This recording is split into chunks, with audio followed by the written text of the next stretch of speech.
Hey guys, how's it going? Today is Tuesday, July 22nd, 2025. It's that time again where we're going to be mowing another cutting of alfalfa. This will be the third cutting. Everything here at home is ready. We got a little strip here on the turn, a strip behind the shed, and then there's 3 more on out over we got to mow down. But I'm going to go out and take the locks out and get started. Started shooting blossom here this week, and it's nice and tall, so it should ton out pretty well and make some good quality feed. We got some nice weather ahead of us to make it too, so that's good.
First strip's mowed here. It's a little bit awkward out there because it comes out to our field lane, and you got a strip of corn right in front of you, so you can't really swing around. With the 2-wheel drive tractor you could, but this tractor here, since it don't turn very sharp, it's kind of pull forward back up just to get it mowed nice, but it is what it is. The reason this tractor don't turn sharp is the way it's set up. It's got bigger tires on the front than what I think it normally should have. I don't know if those are factory size tires or not, but compared to our 5140, they're a lot wider. So that means you can't turn as sharp, being it has the front end loader brackets on it here, because if you set it in to turn sharper, it'll rub the bracket there. We've been talking about getting our own sprayer, doing our own spraying, because this year we were not happy at all with the place that does our spraying normally. Didn't show up when we'd like them to show up, and didn't do a very good job. See, we got some spray in the alfalfa here. This is nothing. I'll show you guys what we do have in some of these other fields if I make it down that far today. Places in the alfalfa, like a good 5-10 feet taken out of it. It's like uncalled for. If we would get our own sprayer, we'd have to have a tractor to run the rows, and it would be nice to set this tractor up for that, because it's the nicest tractor we have, you know, comfortable cab, all that good stuff. But the thing about this tractor is, being with the loader on it and the tires the way they are, you'd have to flip the dish or the rims front and back to get them to run the 30-inch rows, to straddle the rows. Where it's set now, you'd be running over some of the rows. But this tractor is definitely not, it's not going to happen unless, you know, the front end loader was taken off of, which that's not going to happen either, and it had smaller tires put on the front, then could use it. But if we would set them in even further than they are now, we would definitely not be able to turn very sharp whatsoever. Like I said before in previous videos, it is nice to have this tractor to haul bales with the loader on, but the problem is we need the tractor for doing other stuff. So if we would have a tractor, we could just keep on the planter and keep on the sprayer specifically for that, then we would have this tractor freed up to haul bales or mow hay or do whatever we want to with it.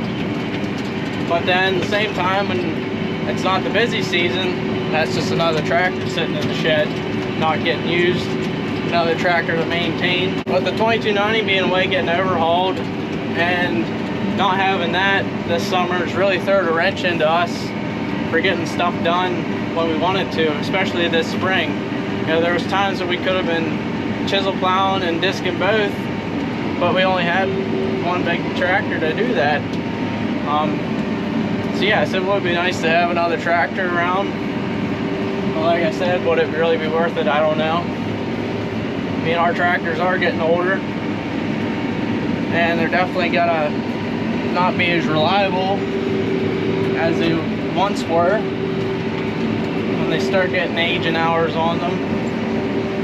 So having another tractor around, preferably another 5140. I really wish that thing didn't burn, because that would be the perfect tractor to set up the spray. We could flip the dish of the rims on that one, and we would have been able to spray with that and follow the rows, but unfortunately that ain't gonna happen, because it's sitting over there toasted and growing up in weeds. All of our other tractors have wider tires on and would not be able to set them up. I mean, the 2290 possibly we could, but it's nice having a tractor at wide stance like that with big tires. You know, it's smooth running, it's good for tillage, that kind of work, having big tires on it for heavy pulling. So we really wouldn't want to, you know, get rid of that. Now I want to bring up, I had somebody comment wanting to know where is this 2290. Well, it's been getting overhauled since, I believe it's been about 3 months since it's been away, maybe going on 4, and it's overhauled, but the problem is can't get tips for the injectors to redo the injectors on it. They would be able to get the tips for them, we'd be good to go, you know, months ago, but for whatever reason can't get tips for them. I mean, as many 504 engines as there is around, you know, you'd think tips would, that'd be something that you wouldn't have any trouble finding, but I don't know, it's just crazy. Parts are hard to get nowadays for older tractors like that, but what do? You can't afford to have all new tractors. Until you get them paid off, they'd be wore out. Did give the 125 a little bit of a detail here this morning. Washed it out with some soap and water, and I did armor all the plastics and clean the windows on the inside. It looks just about as good as it was when it came here when we bought it, but it's getting used all the time, and it sure didn't take long to get dirty, especially the outside of it, but the inside was just bad.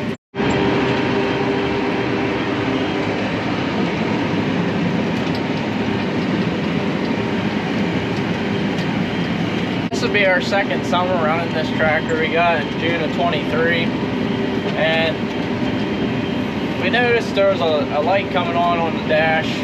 Didn't really know what it was. It would show like that the oil was low.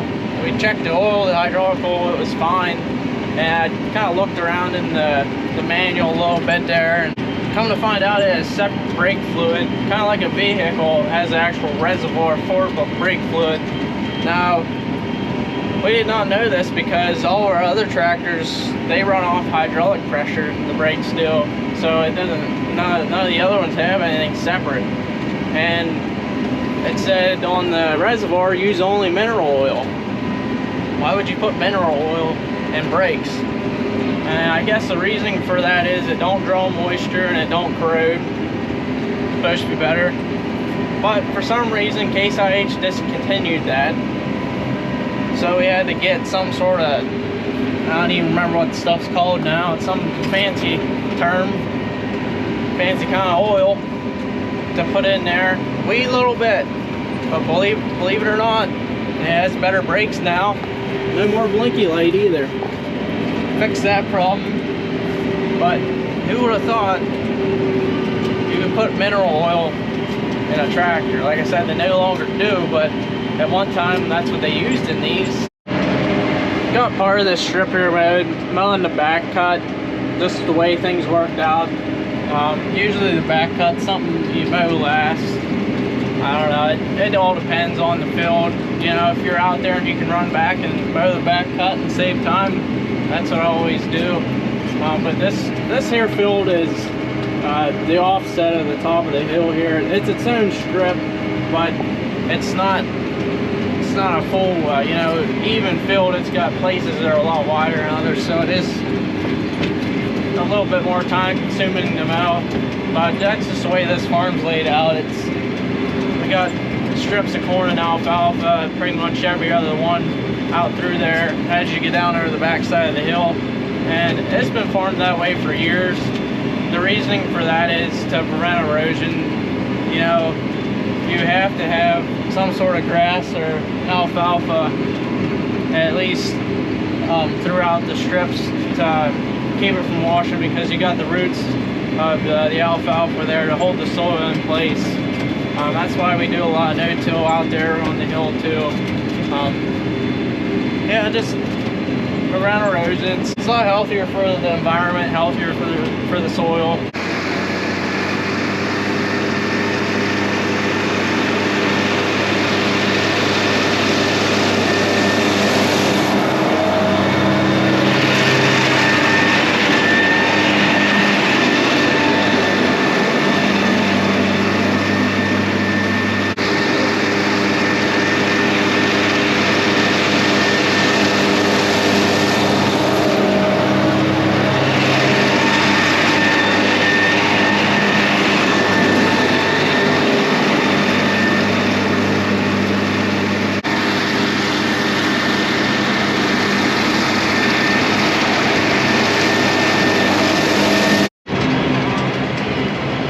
This right here is what I'm talking about.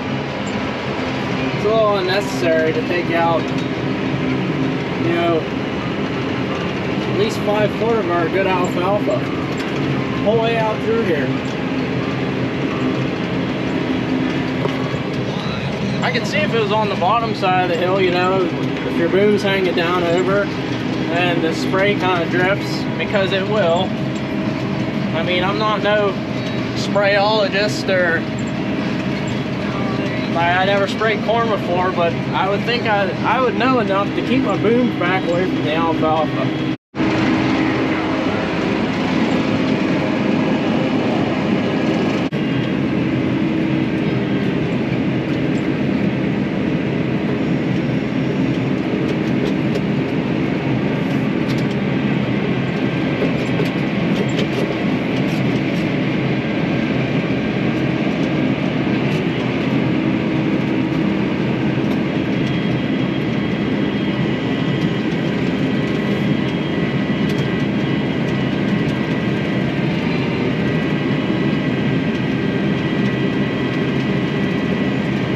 This is the next day here. Got all that hay mowed here at home yesterday.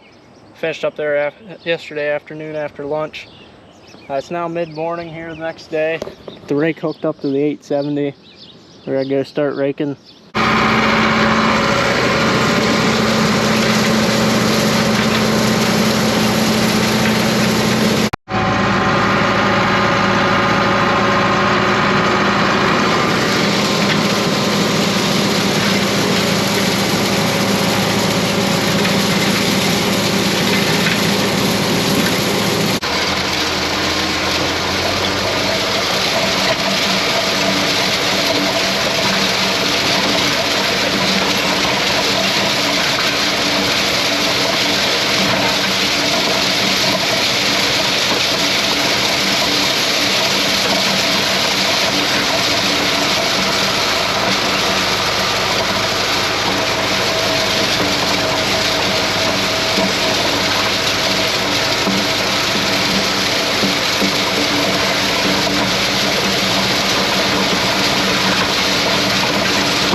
making the last strip up down here in the flat.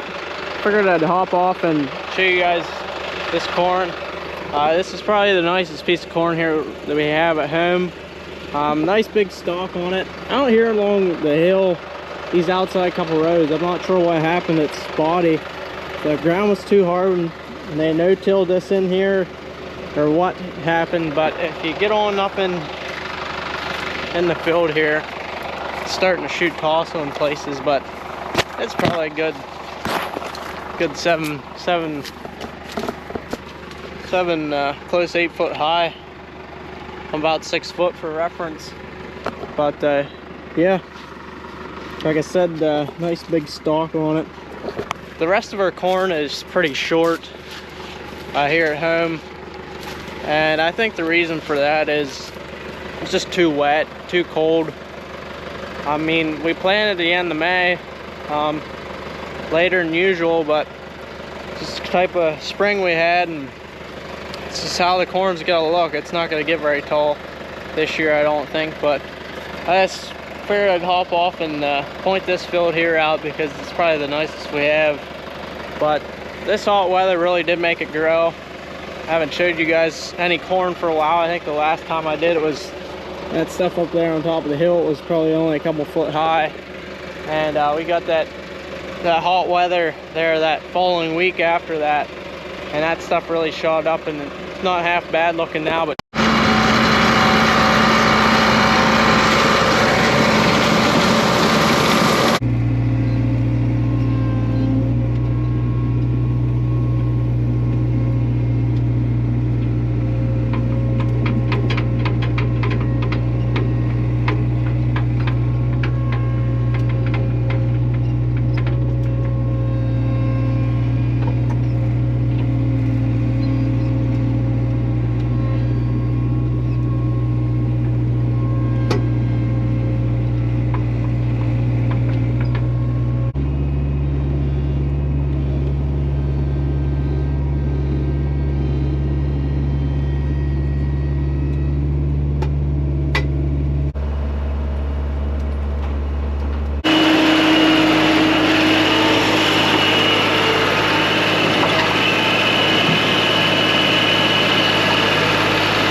we got all the hay done yesterday. I got it wrapped last night. Yeah, I didn't film any of that. I wanted to show you guys, I got a mic thing. I'm not sure how this works. Pretty sure it just plugs into my medium mod I have for the GoPro, but I think you have to charge it first. I don't think it came with any instructions or any of that sort. I don't really know much about that stuff as far as like the GoPro accessories and that, or any type of settings as far as the GoPro goes. I have no clue about any of that stuff. So it's going to be a learning curve here, but this is a regular wireless mic, and I just carry it around with me and make the audio a lot better. So hopefully you guys can look forward to that. Hopefully that fixes my audio problem, because GoPros itself don't have very good audio no matter what. It seems like, unless you do have a good mic. This here mic was recommended for this medium mod I have for my GoPro. Anyways, well, thank you guys for watching. Remember to like and subscribe as always, and we'll catch you guys in the next video. Have a good one.